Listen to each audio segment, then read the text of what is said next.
السلام علیکم ورحمۃ اللہ وبرکاتہ۔ بسم اللہ الرحمن الرحیم، الحمدللہ رب العالمین، والصلاة والسلام علی سید الانبیاء والمرسلین محمد وعلی آلہ وصحبہ اجمعین ومن تبعہم بإحسان الی یوم الدین، اما بعد۔ اعوذ باللہ من الشیطان الرجیم، بسم اللہ الرحمن الرحیم۔ لقد جاءکم رسول من انفسکم عزیز علیہ ما عنتم حریص علیکم بالمؤمنین رؤوف الرحیم۔ محترم سامعین و ناظرین، ربیع الاول کا مبارک مہینہ اسلامی کیلنڈر کا تیسرا مہینہ ہے۔ اس مہینے کے اندر پیارے رسول علیہ الصلوۃ والسلام کی ولادت باسعادت ہوئی، آپ صلی اللہ علیہ وسلم کی پیدائش ہوئی۔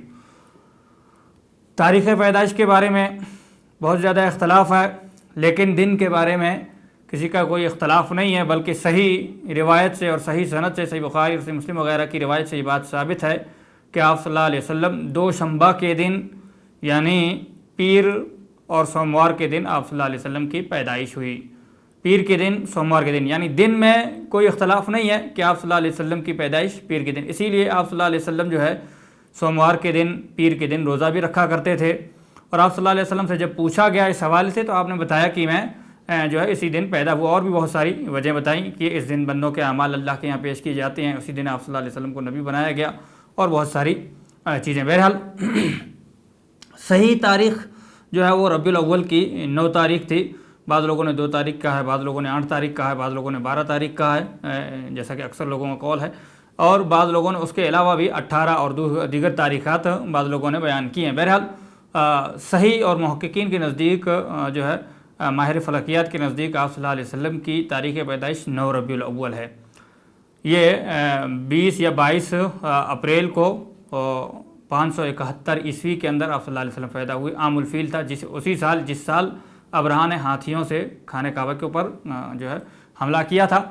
بہرحال آپ صلی اللہ علیہ وسلم نے اپنی پوری زندگی میں کبھی بھی اس دن کو نہیں منایا۔ اسلام کے اندر کسی کا بھی جنم دن منانا، برتھ ڈے منانا یہ جائز نہیں ہے، درست نہیں ہے۔ نہ آپ صلی اللہ علیہ وسلم نے کبھی منایا، نہ آپ صلی اللہ علیہ وسلم کے صحابہ نے، جو آپ صلی اللہ علیہ وسلم سے سب سے زیادہ محبت کرنے والے تھے، آپ کے ایک ایک اشارے کو فالو کرنے والے تھے، آپ کے ایک ایک عمل کو فالو کرنے والے تھے، اتباع کرنے والے تھے، اور ہم میں سے سب سے زیادہ پیارے رسول علیہ الصلوۃ والسلام سے محبت کرنے والے تھے۔ انہوں نے کبھی جو ہے اس چیز کو نہیں منایا۔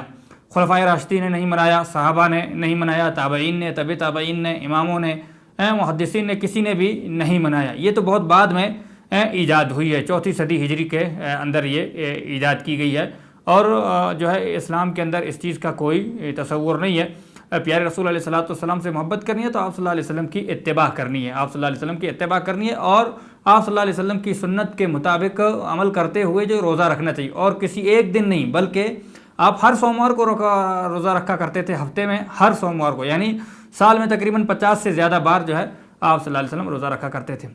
آپ صلی اللہ علیہ وسلم کی تاریخ پیدائش میں تو اختلاف ہے، لیکن تاریخ وفات میں اختلاف نہیں ہے۔ 12 ربیع الاول کو آپ صلی اللہ علیہ وسلم کی وفات ہوئی۔ اگر جو ہے بہت سارے لوگ جو ہے 12 ربیع الاول کو جو ہے جشن کے نام پر مناتے ہیں، اور اسلام میں یاد رکھیں کہ جو عید کا نام دیتے ہیں، اسلام کے اندر صرف 2 ہی عیدیں ہیں، اسلام کے اندر 2 ہی عیدیں ہیں، کسی تیسری عید کا اسلام کے اندر کوئی تصور نہیں ہے۔ اگر مان لیا جائے کہ آپ صلی اللہ علیہ وسلم کی 12 ربیع الاول کو پیدائش بھی ہوئی، تو آپ 12 ربیع الاول کو آپ صلی اللہ علیہ وسلم کی وفات بھی ہوئی ہے۔ تو اس لیے جو ہے پیدائش اگر آپ کی ہوئی ہے تو وفات بھی ہوئی ہے۔ بہرحال ہمیں جو ہے ان ساری چیزوں سے بچنا چاہیے، اور سنت کو فالو کرنا چاہیے، اور سنت کی اتباع کرنی چاہیے۔ اللہ رب العالمین ہمیں پیارے رسول علیہ الصلوۃ والسلام کی سنتوں پر عمل کرنے کی توفیق عطا فرمائے۔ السلام علیکم ورحمۃ اللہ وبرکاتہ۔